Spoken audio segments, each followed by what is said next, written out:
आपके विश्व समाचार अपडेट में आपका स्वागत है। पिछले 24 घंटों में रूस ने यूक्रेन पर 1000 से अधिक ड्रोन और मिसाइलों के साथ अब तक का सबसे बड़ा हमला किया, जिसमें महत्वपूर्ण बुनियादी ढांचे और सुरक्षा सेवा के कार्यालय निशाने पर थे।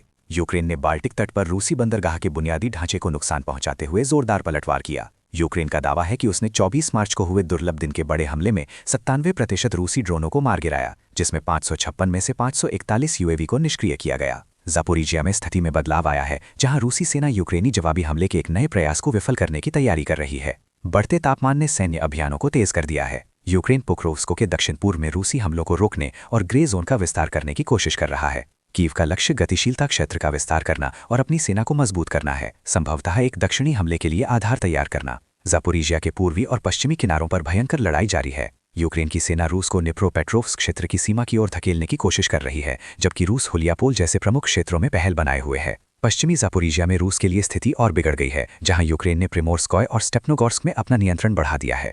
यूक्रेन भारी संख्या में रिजर्व बल जमा कर रहा है, जिससे संघर्ष के और बढ़ने की संभावना है। रूस के लिए पावलोवका में आपूर्ति मार्गों पर हमला और मुश्किल पैदा कर रहा है। इस बीच रूसी सेना बरलुक दिशा में आगे बढ़ रही है, ग्राफ्स्कॉय सिमोनोवका लाइन के पास सेवर्स्की डोनेट्स नदी के किनारे नियंत्रण बढ़ा रही है और सोसनावाया गोरका जैसे मनोरंजन स्थलों पर कब्जा कर रही है। वोल्चांस्की एक हूटर में भी झड़पें जारी हैं। रूस का मुख्य प्रयास सीमावर्ती क्षेत्रों के साथ व्यवस्थित रूप से अपने नियंत्रण वाले क्षेत्रों का विस्तार करना है, बजाय इसके कि दुश्मन की रक्षात्मक रेखाओं में गहराई तक घुसपैठ की जाए। सुनने के लिए धन्यवाद।